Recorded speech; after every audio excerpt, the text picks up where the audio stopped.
Hello everyone, Mr. Happy here, and welcome to Mondays with Mr. Happy, aka Mr. Happy Mondays, a weekly Q&A show where you ask me a question and Dwayne answers them. This week, videos at the bottom. So for anyone who's wondering about the Final Fantasy count up videos for my playthroughs of all Final Fantasy, I have set it up so that twice a day, 5 a.m. and 3:30, all the parts are being uploaded over the course of the next few weeks. So there's 2 videos a day. I believe it's currently working its way through Final Fantasy 3. I already set up 4 and 5. I need to set up 6, 7, and 8, and I'm almost done with 9. So all of that is going to be up on YouTube soon enough. I'll probably include maybe a playlist as one of the options down here, so you guys can check that out. Also, got my copy of Final Fantasy 12. I'm going to be playing the original 12, not the Zodiac Edition one, when we get to that point in Count Up, because with Zodiac Age coming out next year, I don't want to play the Zodiac version now, which will be my first time playing the Zodiac version. I've never played the Zodiac version of 12 before, and then have to play it again next year. I'd rather just play it for the first time next year and just play the original. I was going to say super easy, but everyone who has played the Zodiac version tells me that the Zodiac version actually at most times feels easier than this, minus the judge fight. Other things that have been going on. Don't forget, just some reminders, there's new Hap coffee that's available. I haven't made the video for it yet, but there is a new flavor of Hap coffee. In fact, I kind of want to pour myself the rest of what I've got in this little thermos right here. I picked a Nicaraguan brew this time. It's very smooth. It's not as it doesn't have as many bold flavors as the last one, but I personally feel like if I was drinking black coffee for the first time, I drink black coffee all the time. This brew is the one I would go with because it's very it's not harsh for a black coffee, is what I want to go with for there. So be sure to check that out. Purchase one of those if you haven't already. You can get it. It just had a price dip. It's only like $16 for a pound now. You can get it ground for drip coffee, or you can get a whole bean and grind it yourself. Other than that, another reminder, GameStop Expo, September 14th. I'm reminding as many times as I have to. Be sure to be there or be a four-sided shape. It's in Anaheim, California. So if you're in the area, buy a ticket, show up. There's a link for that in the description as well. Now that I've gotten all those out of the way, we don't have a video question this week, so I'm just going to go immediately into the forum questions, and then I am going to go over to the live Twitch questions. So let's get started. All right, first question. Hey, Mr. Happy. The Final Fantasy XIV dev team has proven they are not afraid to take risks by bringing in new content not often seen in other MMOs. The Diadem, Lords of Verminion, being the Duty Finder, by the way, in next patch. Aquapolis, Palace of the Dead, just to name a few. Some have been sort of a flop, while others were decent hits. Palace of the Dead has been a phenomenal hit from a play standard. The queues for it are always short. The rewards are really good. People feel motivated to do it. And with the solo challenges out there, it's creating new opportunities for new types of gameplay, for new thought processes to go through on the gameplay. So Palace of the Dead, in my opinion, alongside the Aquapolis, have probably been the two most successful ones. Diadem, we need to see how the rework does in the Lords of Verminion. Since you seem to have a knack for reading Yoshi P's mind, what do you think the next innovation might be? So we're getting Grand Company platoons at 3.4, which seem very similar to the Garrison of World of Warcraft. I'm sorry if there's any lag. We've had a few issues streaming to Twitch. I noticed I just had a little bit of video lag right there. I have a feeling something involving them is going to be coming in the expansion, and that 3.4 is setting up for a new piece of content. Something where you're going to need your platoon. Specifically, you're going to need a platoon, or you're not going to be able to do it. That being said, I don't know if they want to exclude people who haven't used platoons before, and if they really want to put so much of an emphasis on platoons, because we all know how World of Warcraft put emphasis on garrisons as a major expansion thing. And while it was fun for a week, after you can only play a Facebook game in an MMO for so long before it gets boring. I have a feeling that the platoons are going to be an aspect that is going to be expanded upon into something completely new and original. Yoshi P himself said they're looking to add something that has never been in an MMO before. So that tells me that if they're doing something with the platoons, that it's nothing like what I am imagining right now. So I don't even think I can get it right. The next thing that he's going to be introducing, though, is the new Diadem, the reworked Diadem, to make it worth doing. That's not till 3.5. That is what I'm looking forward to the most, because that has a lot of potential to be a great piece of new content, or it could flop like the first time and they never do it again. We'll just have to wait and see.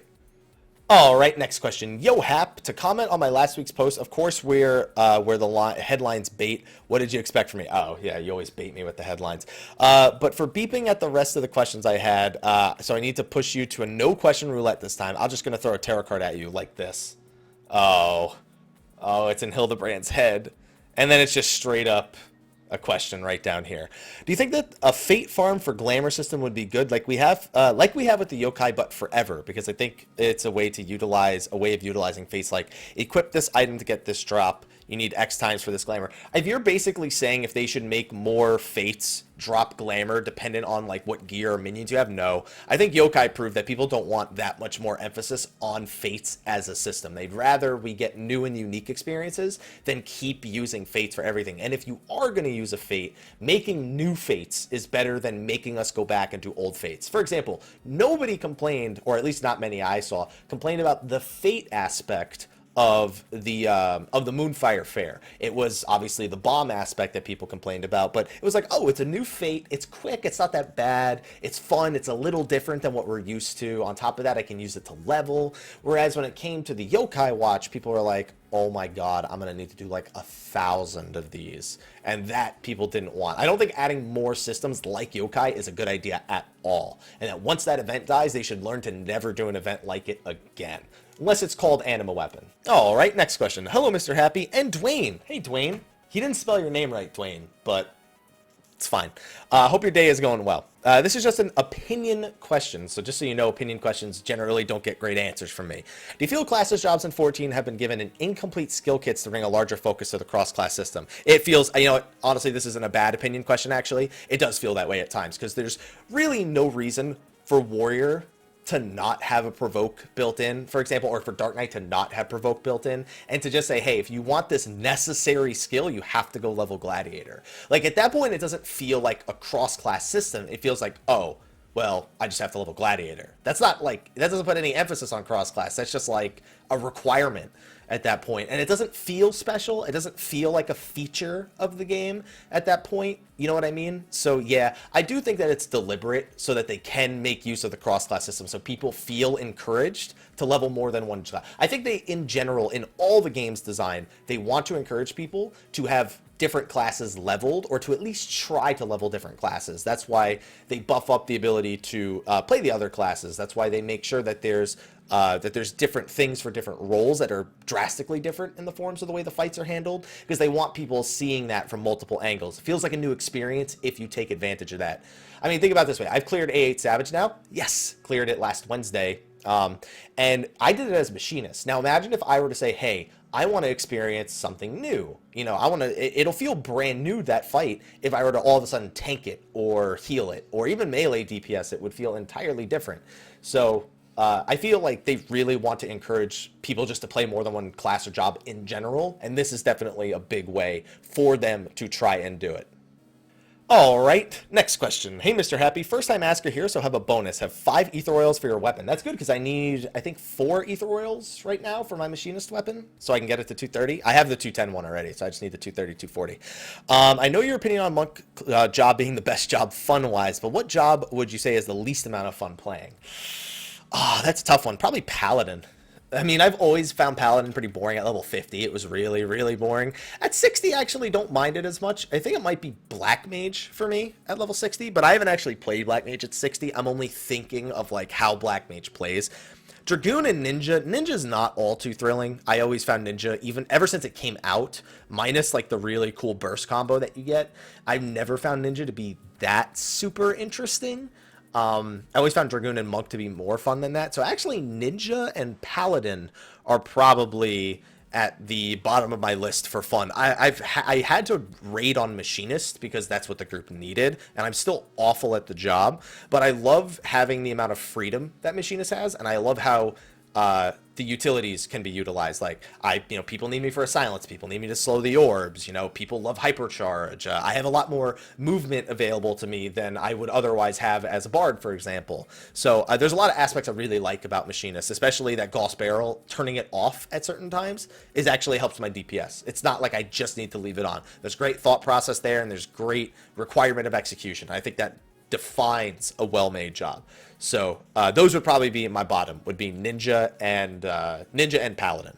All right, next question. Hey, Happy, a quick question for you. What are your thoughts on making all raid gear 5 to 10 item levels higher than augmented tombstone gear? I believe that gear from the hardest content in the game should always be the best, and allowing anyone to have access to gear equivalent in strength to it just by grinding tomes a weekly tokens during odd-numbered patches kind of makes the raid gear become less valuable. Well, I mean, here's the way I always look at raid gear. It's a make-believe thing in a make-believe thing. In other words, it's a completely has no value to your life whatsoever and outside of entertainment, if that's even what you get out of it, in a game, in a video game that also in most cases has no influence in your real life or your real life decisions, minus maybe going to FanFest is a real life decision. So for me, I don't really care about item level at all. If vertical progression as a whole doesn't bother me, I don't mind replacing something 6 months down the line, because if I were to stop playing, it's essentially me replacing the game with another game.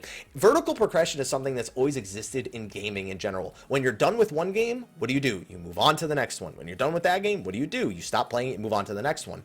Gear really just follows that same mentality. When you're done with this gear, you move on to the next set. When you're done with this set of gear, you move on to the next set. And I've always looked at gaming like that, so I never really cared. I do think that raid gear should always be the best, but to me, token gear should be there as well, because it's not the best until either it's so late into the patch cycle that nobody should be bothered by it kind of being brought up to par, or you're able to actually beat the raid and upgrade it itself. So there's a gate there. There's at least a time gate. And a time gate is just, in my opinion, in gaming, it's always mandatory. So no, I don't think it should always, no matter what, be 5 to 10 item levels higher. I do agree that the final weapon from the final boss should always be 5 to 10 item levels higher, though. And they seem to have learned that lesson, because not even the relic made it up to I-245 in this last patch.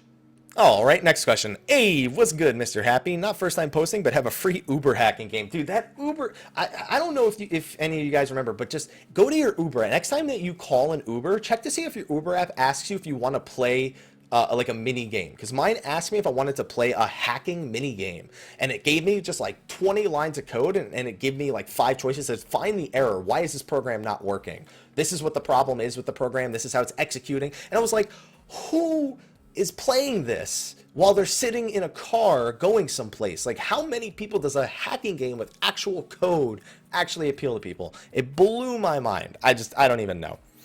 Anyway, with the expansions being in development and releasing sometime within the next year, they're even ahead of schedule according to a recent interview. If you could control Yoshi P's mind for the day, what would you make sure he's implement? Puppet Master. Give me my Puppet Master, guys. I want it, all right? I always want it. I always will want it. I've always wanted it. It's just make it happen, okay? That's it. That would be the one thing. Puppet Master. Done. All right, next question. Hey, Hap, longtime viewer, first-time asker. I have a bonus of 200 million gil. You, sir, are generous. Question for week 107. With the interview that came out with them planning to reduce the difficulty of jobs come the next expansion, do you think this is a good idea on their side? It seems to be causing quite a amount of debate on Reddit. Reddit shudders. I mean, you summed it up right there. Shudder when you hear that Reddit is complaining about it. Let's be honest here. The majority of people who are vocal on the interwebs, they talk about how this black mage did 400 DPS, or this warrior couldn't hold aggro, or this white mage isn't DPSing, or this scholar is full-time healing, or this Astro wasn't even drawing cards. That's because the majority of players who play the game don't exercise the desire to play the game to the fullest. They're playing because they want to have fun, and to them, going that in depth into how to play their jobs isn't that fun. They want to just be able to take it at face value, whatever they determine is the best way to play, almost like the way you would play a single player game. Now, I don't agree that reducing difficulty because of that is a valid thing. I do agree, though, that jobs, the amount of buttons required for your standard job, it doesn't matter how much you practice it. For the majority of people, having that many buttons in combination in an exact sequence with any sort of error screwing it up is just going to cause problems eventually. Like, it's bound to happen with the majority of people, not even just MMO players, of people. If you gave them that many things in front of them, it would be confusing as shit, even if it was always in the same order. Just there's bound for something to go wrong. I think that reducing the difficulty of certain jobs makes sense. Jobs I don't feel need a difficulty reduction are Monk, Ninja, I don't feel like needs a difficulty reduction, Paladin, Warrior, I don't feel like I don't think any of the tanks, maybe Dark Knight a little bit, but like Warrior and Paladin, I don't feel like they need any drastic difficulty decreases. But Bard, Machinist, Summoner, probably things that have just a crazy, insane amount of things to track will make more sense to me. On top of that, it's just like, I understand the mentality of, we don't want people to be fighting their rotation as much as they're fighting the boss, because in all honesty, that's what happens nowadays. People are more focused on the rotation than the boss's rotation, and they can't focus on both. You can't just say get good in all these cases, because this is the majority of people we're talking about. And again, even if you put the majority of normal people in that situation IRL, this would probably happen, even if it wasn't related to Final Fantasy XIV. So I'm okay with it, as long as the gameplay is still fun. As long as it's not like 3 buttons for every job, and that's it. That's like, my job is done if I know how to press those 3 buttons. Like, I remember playing, I think it was Arms Warrior. No, it couldn't have been Arms Warrior. In Wrath of the Lich King, a friend of mine just said, "Hey, I need to go run to the store. Can you play my Warrior?" And we were on the 4th boss, which is the Death Knight guy. I think it was Sourfang or whatever his name is. And he's literally, I was like, okay, how do I play? And he just said, press this 1 button I made and just do that. And I did the most DPS. It was basically a 1 button macro for every single skill, every proc he had, the fucking whatever skills he needs to use. It's just like, just press that button and you'll be okay. And then maybe occasionally press this button. And as long as we never end up like that, I'll be okay. Other than that, yeah, it's whatever. I kind of see the necessity to do it. All right, next question. Hey, Haps, how's the Kupo doing? Oh, how the Kupo you doing? No censoring here. Come on, this isn't Raze's channel. For some context on my question, we have 8-man Savage raids, which are supposed to be the hardest. Then we have 24-man casual raids, which are supposed to be the easiest. Do you think that we should get a 16-man medium core? I am perfectly okay with that idea. 16 people still seems like a reasonable amount if we're going to go to a higher tier of raid. It would still be rough, though. I understand that. I mean, look at how hard it is to find a static of 8 people that are reliable. Think about that with 16 people. Even if you make it medium core, I want you to think about that.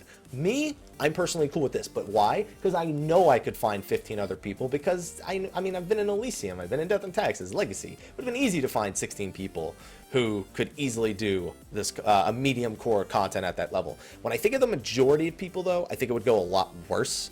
And while I'm okay with the idea, I don't know how it would work in the full-blown community. I guess it depends medium core. I can't imagine doing Coil with 16 people.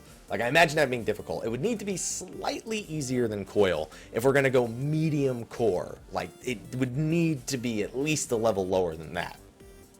All right, next question. Hi, mister. What is your experience with the Super Nintendo? So I actually had a hand-me-down Super Nintendo. My sister had it before I did. And then when I was like 3-4 years old, my parents handed it down to me, essentially. And I played even after N64 and like PlayStation came out, I actually found myself playing a lot of my old Super Nintendo games. Like Super Mario RPG, Legend of 7 Stars was a big one. I actually didn't play Final Fantasies 1, 2, or 3 on the NES or the SNES. I didn't play my first Final Fantasy till 8 after seeing a friend play 7 on his PlayStation. So I have, of course, at this point, I've obviously gone back and played them all. Finished 1 through 13 and 13-2, 13-3, 10-2, everything except for like After Years, Tactics. Like I had beaten all those games because I went back and played them all. But with the SNES in particular in Final Fantasy games, I didn't play those. I played a lot of SNES games though, and then I also played a few Sega games because I had the Game Gear, the handheld. Like Sonic 2 and Sonic 3 were amazing. Dr. Robotnik's Mean Bean Machine, great game. Sonic 3D, I hated that game. I'm just saying that game sucked. Sonic Spinball also sucked. I'm just saying. I'm just saying. All right, so apologies for the skipping. There might have been some video or audio skips in the last question or two. Just OBS was underperforming for some reason. Hopefully we'll get through it without any more issues, but if it happens, just so you know, I'm aware of it and I'm not quite sure what's causing it. Anyway, next question. Hey, Mr. Happy, I would like to ask a couple of questions regarding raiding. Last night I was kicked from my raid team. There were a few reasons given, but the primary sticking point was my refusal to call out mechanics that were affecting me. In particular, the tether in A7 Savage, I'm a healer. I always strive to know the mechanics so I don't need a call out and won't and won't help someone not learn mechanics or be someone's wake-up call to enable them the tunnel vision. The scholar wanted me to inform him when I had the tether instead of just paying attention. When I was progressing on turn 10, no one called out their praise for me, so I was forced to learn raid awareness. Second point is that I have ADHD, which creates certain challenge. I informed raid teams of joining. So, first point, I believe, and this is against your point, if the refusal to do something to make your raid team work more cohesively, in my opinion, is always unacceptable. You should always be willing to call something out or make an effort if it helps a party member, because sometimes it's not always just a matter of, hey, this person doesn't want to pay attention. Sometimes it's a matter of, you know, this mechanic could happen to, let's say there's, you know, you have 8 people and the mechanic can target anyone. This mechanic can happen to 7 people that are not me.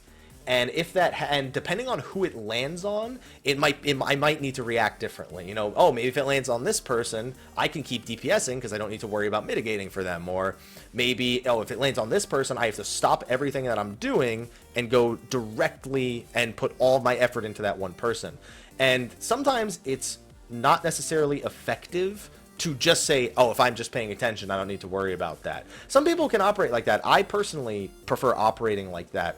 But I would never refuse to call something out for another party member if it will help them.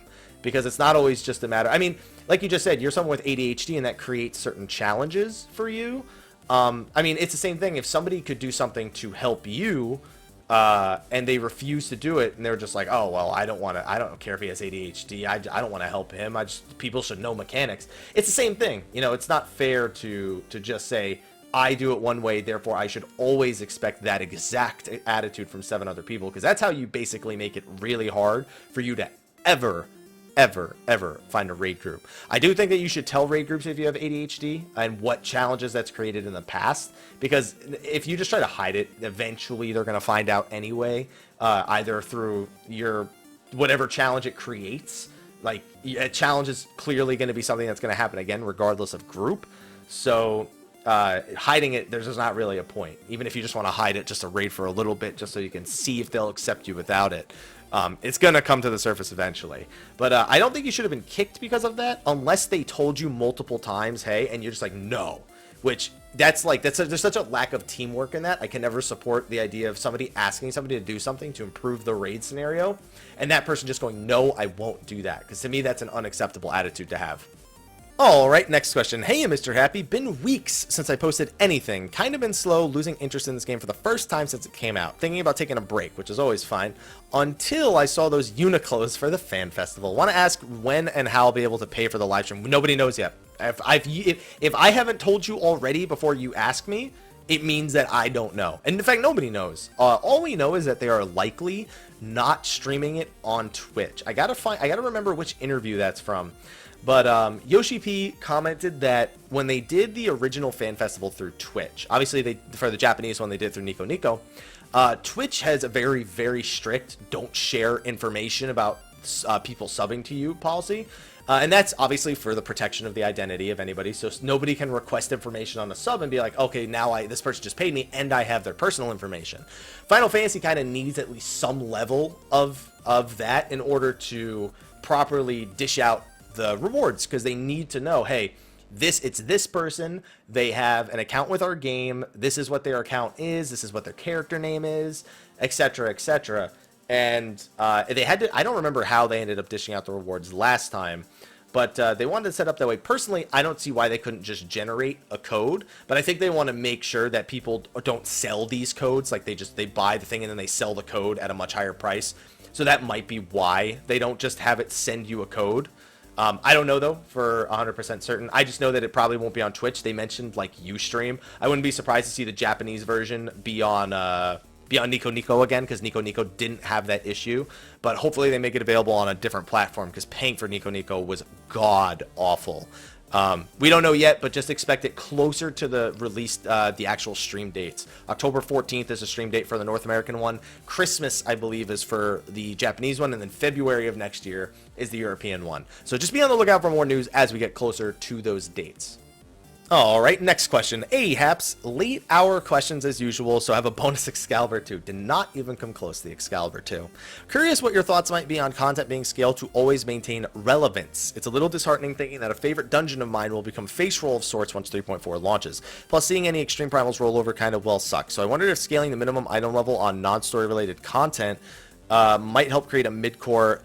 Well, okay, so here's the problem. If you scale every piece of content up as new content releases, what you run into is an issue where fights are a lot less challenging because there's never sort of a gear progression that is involved. You're kind of always sitting at max item level for a fight. And I know that you're like, oh, well, what about new fights when they come out? Well, you need to make sure that if you're going to bump up things like extreme primals to the current item level and the current difficulty, you need to bump up their rewards as well. What ends up happening there is you end up with certain fights that consider harder, and everybody just leans on a fight that is considered easier, because there's no point in doing the harder fight if everything's scaled up and you're working on similar rewards and whatnot.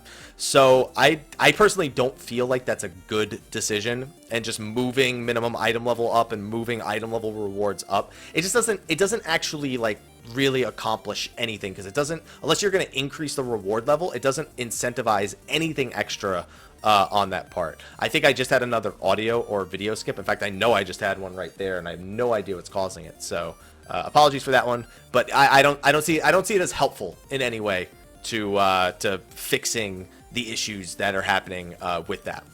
All right, so after that last little skip, I lowered the bitrate a little bit, and I closed a few programs and a few more tabs in my browser. I don't think that's actually going to fix it. I don't know what the heck is going on with OBS. It's only on this specific scene. I was fine all day, but on like this specific, maybe it's Dwayne. As you can see, I reduced the size, so like you can see it kind of cuts off on the ends right now. So yeah, there you go. Maybe it's Dwayne. I don't know. Maybe he's rocking my OBS and destroying it somehow. So let's go on to the next question. I think we have 2 more questions over on the Dream Network forums, and hopefully we can get through them as error-free as possible. So next question. Hi, Haps. For reading my post, you now have very early access to Containment Pay X2Q7, which pits you against Zerban. Yo, if that prediction is true, this person's Jesus. In the recent interviews, Yoshi P mentioned the dev team may have overdid it with maintaining stances and buffs. Yeah, we kind of answered this question before, and I kind of talked about which jobs I saw that they would probably fix, jobs with a lot of buttons on the screen. So I already stated my opinion on this one, so I'm just going to move on to the next question. But I at least read your question, so you know that I saw it. All right, so adjusting all that stuff didn't affect OBS at all, because I know I still had a few video skips in that last one, and I noticed there was also a little flashing line on the right side here. But we only have one more question over on the Dream Network forums, and after that I'm going to take some questions from the Twitch chat. It's a little bit of a buggy week, but I think we'll make it work. So, this is a pretty long one, so I'm mostly going to stick to the bolded chat. Hey, Haps, long-time viewer, but second-time poster. With the recent information coming from the live letter and supplementary interviews, I have 2 questions this week. In one from Mitsu interview, a question I was asked how feasible it would be to devs to incorporate a visible marker to help identify if an attack was physical, magical, or darkness. There should be said it may be tough to adjust the visuals attack for us. What do you think of the devs simply color coding the flying text? Honestly, that flying text is already so invisible in a sense. Like it's barely visible as is, and if anything, that might create more issues. Even if it is some way of telling, only the tippest of toppest groups would probably use that information, and then they would just share it with people. So I guess that's all you really need, because that's the majority of how people learn fights. People who go in first usually learn them for what they are and learn all of those little differences, or they use ACT to determine the damage type. And the other groups that follow just kind of take the information that was fed to them. So that might be all we really need, and I think that might be effective enough. But at that point, it's really no different than the people who beat the fight first with ACT and tell if an attack is physical, magical. It's just a more official way of doing it. As for the second question right here, one of the new features I'm most excited for is the Triple Triad Battle Hall that players can queue into on my server. Win trading during tournaments is rampant and hinders fair player versus player participation. Do you think it would be a good idea for the devs to make tournament matches only able to be earned through this instance battle hall? Even if you make it through the instance battle hall, you're essentially just opening up all the win traders onto one battle hall. I mean, that's the ultimate thing with win trading, is if there's 2 people willing to do it, doesn't matter if it's on your server, if it's in the instance battle hall, they will find a way to do it. I mean, that's just the bottom line. So even if they open it up to this instance battle hall, unless you can't pick your opponents, if it's just you literally get matched up with completely random people, then yes, it's okay. But if this instance battle hall still requires you to walk up to an opponent and challenge them, which I'm 99% sure it will, then that doesn't change anything at all. Honestly, this whole like Lords of Romanian and the Duty Finder and Triple Triad instance battle hall, I don't see them doing much, if anything at all, in terms of generating any interest. These changes, they make sense, but they're not going to they're not going to make them all of a sudden successful features. You know what I mean? To be fair, Triple Triad was fairly successful when it first came out, when card collecting was like brand new. But it's just like the player versus player aspect never took off because people wanted the tournaments, and the tournaments played out the way they did because whatever.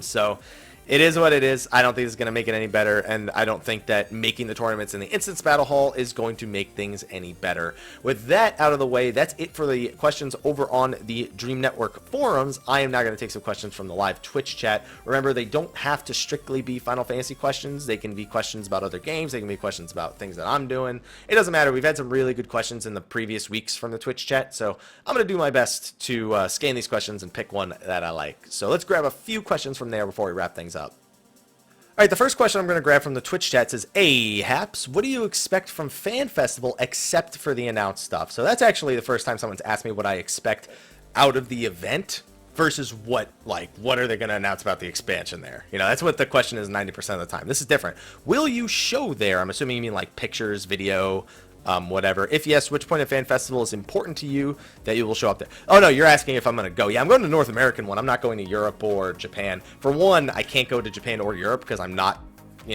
I don't play the game in Japan or Europe. I play in North America, so I couldn't even buy the tickets, I don't think. Second of all, yeah, of course I'm going. There's no way I would miss Fan Festival. And the main reason I go is to do the battle challenges, to meet other people who are there. You know, that's actually one of the biggest reasons, because the first Fan Festival was really, oh, here's your opening keynote with the expansion announcement, here's a live letter, and everything else in between, if you were interested in music, or you were interested in development, was nice. The concert was a lot of fun. The cosplay contest was good. The giveaways they did towards the end was a lot of fun. But for the majority, it's like standing in line simulator. And then in this case 2016, because it'll be 2016 for this Fan Festival, and like that itself is not a whole, like waiting in line to do like a primal fight. I know that's like a real queue, but the line is a lot longer in person than it is on the internet, let me tell you that. So really, for me, as somebody who this is what I do, like every day I broadcast, every day I produce YouTube content, I tweet at people, I answer private messages, whatever. For me, it's really about the new information and getting to see the people that have supported the broadcast and have supported the channel all this time. Those for me are the biggest parts of going to Fan Festival.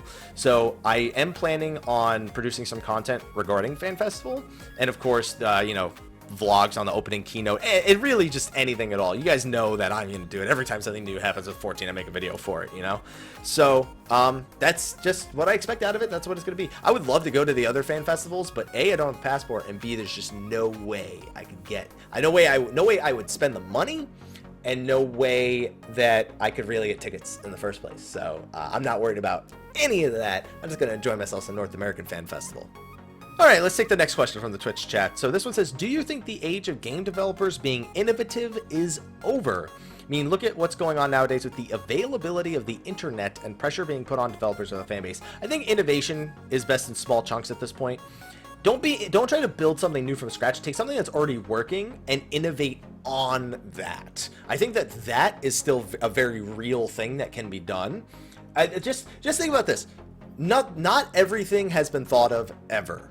Because if it had, then you would never know that because you haven't thought of it. You know what I mean? It's really weird to describe.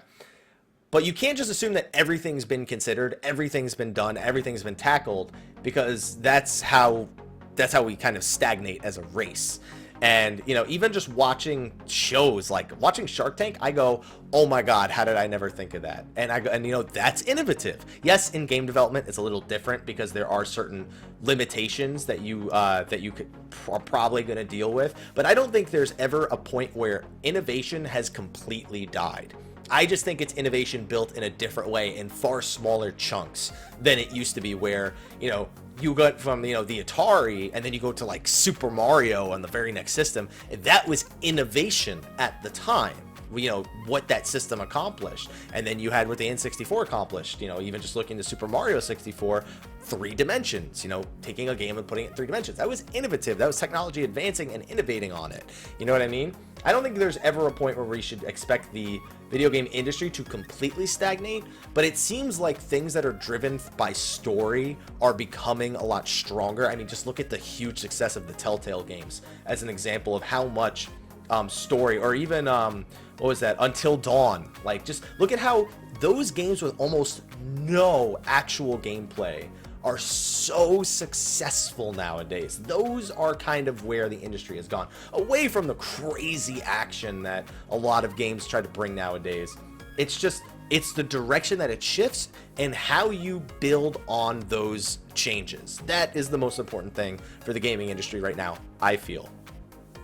All right, so the next question from the Twitch chat, Haps, what are your overall thoughts on the 8-bit era video games onwards being given a first-person mode and a VR compatibility support? So when you say 8-bit games onwards, are you assuming like indie games that use the 8-bit style, or are we talking about, because originally when I started reading the question, I thought I was actually being asked how did I feel about the fact that back when the gaming industry was an 8-bit, how they were already thinking about things like VR or other things. That's what I actually initially thought the question was going to be. But now seeing it again, it seems to be more of, do you think that games that are that, I mean, you might as, the thing is, building VR support natively for first-person games is not as simple as just saying, hey, let's make it VR. You have to develop the game in a different way to make sure that it works with VR. It can't just be something you put a headset on and bam, that's it.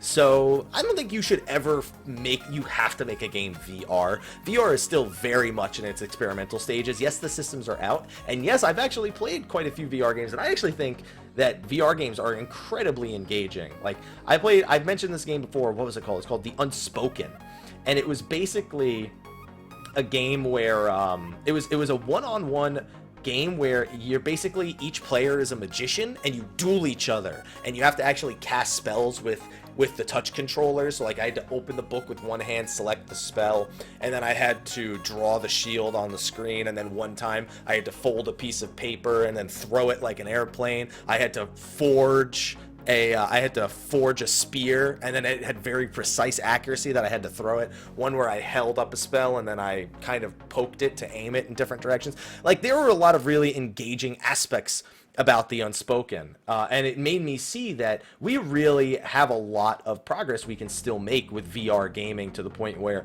it could definitely be something that in 5 years is way more standard than it is now. And it's just taking so many scenarios. These scenarios that are possible with it are just, in my opinion, they're just great. So I don't think you need to make games, any game, 8-bit or not, VR compatible, but I think it's a good idea to think about now as a developer, if this game were to have any VR aspects, how would I do it? What would I do? And is it something that would be better for this game, or would we just be holding up the actual development of the game by forcing ourselves to look at it from that standpoint? All right, the last question we're going to be taking from the Twitch chat is, what would you change in a Final Fantasy VI remake, except for the graphics, of course. Obviously, graphics, voice acting are kind of expected. Man, I actually think remaking 6 would be a major challenge if they wanted to preserve the idea that whichever character you want to play as is the narrative, or kind of like the narratives you follow. Like, if I have Edgar and Sabin in my party, I'm kind of like going through the game in their story. It's a lot harder to do that.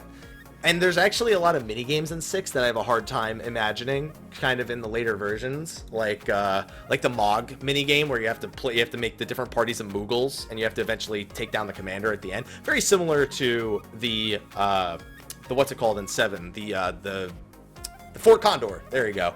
I kind of imagine it like Fort Condor, and I don't like that. What would I change? Man, that's hard. I might actually vote to give it a focused narrative, because in a new modern age game, I don't know that 6 would hold up as well in the third dimension with those kind of dialogue options. Focusing its story a little bit more even if you want to give it some choices, giving it like votable dialogue, for example, that might be something I would consider in 6. Dialogue choices would definitely be something that I would consider a big thing to change going into a 6 remake. But even then, I'd probably want its narrative to be a little bit less do whatever you want or live whatever story, and just focus it down a little bit more. Another big thing that my chat brought up that's definitely true, definitely need more trains to suplex. That's going to be the hardest thing. Doing Sabin's moves is going to be the hardest thing that they're going to have to do. And they definitely need to make Kefka's laugh like amazing. I actually think they nailed his laugh in Dissidia. So I'd actually be completely okay with them just grabbing the Dissidia voice actor again and just being like, hey, do that and do it for like a whole game now where you're the main villain. I would be totally okay with that. But other than that, I think it's really just a matter of making sure the combat translates well. Translating turn-based to action is always an interesting thing. We've seen how they're kind of attempting it with 15 and how they're attempting it with 7. And how even though they're different, they're also very much the same. I guess you just have to ask yourselves, what kind of action combat would a Final Fantasy VI Remake have? Would it be like 15, or would it be like 7 Remake, since those are 2 quite different action games in a sense? Would it be like Kingdom Hearts? It's a tough call. I think I would probably want something similar to what it looks like they're developing for 7 Remake. Still very menu-based, but is a lot more action-oriented. So I'm going to go with that. That's really the biggest change, is moving the turn-based gameplay into excuse me, action-based combat. But that's going to be the last question that I take for this week for Mondays with Mr. Happy. I wrap up on YouTube earlier than I wrap up the Twitch stream, guys. So if you're on Twitch, you can hang out for a few more minutes while I finish things up.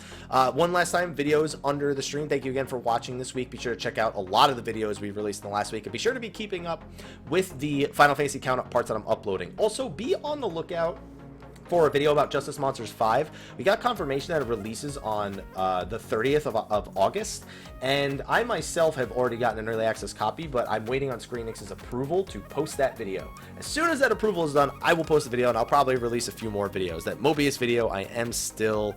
I gotta just come together and release it. That's just it. I gotta bring everything together, and I gotta put that video out. But anyway, guys, I am going to wrap things up on the YouTube side of things. Thank you again for joining us. If you have a question, be sure to ask it on the Dream Network forums in the description of the video. Also, if you have a video question you'd like to submit, submit that to what is in the description as well, in the description of the YouTube video. Anyway, thank you for watching, everyone. I will see you next week. And until then, well, actually, next week, guys, keep in mind, Monday video will not be on Monday, because I'm going to be at PAX West. If you're going to be at PAX West and you see me, feel free to stop me. I'll be streaming from noon to 2 every day, Friday, Saturday, Sunday, not Monday, from the Intel booth. And then I'll also be streaming some ARC from 3 to 5 on Friday. That's PM PDT. So anyway, if you're going to be at PAX West, hopefully I'll see you there. I also have a meet and greet thing on that Sunday. I don't know the exact time right now. I don't remember. Let me double check. Let me double check real quick. At 2? All right. Should I double check? Yeah. I kind of just remembered it now when I was describing it. Yeah, I have a meet and greet on that day. I believe it's at 2 on Sunday. I believe Mel is right. I'm just double checking my Twitter messages. Yeah, Sunday at 2 p.m. PDT. I will also have a meet and greet at the Twitch booth. So if you're there, come hang out at the Twitch booth and come to the meet and greet. Anyway, I will see you, ladies and gentlemen. Probably next Tuesday for Mondays with Mr. Happy, which is going to be kind of weird. But on Twitch side, let's hang out for a few more minutes. But on the YouTube side, we'll see you next time. Take care.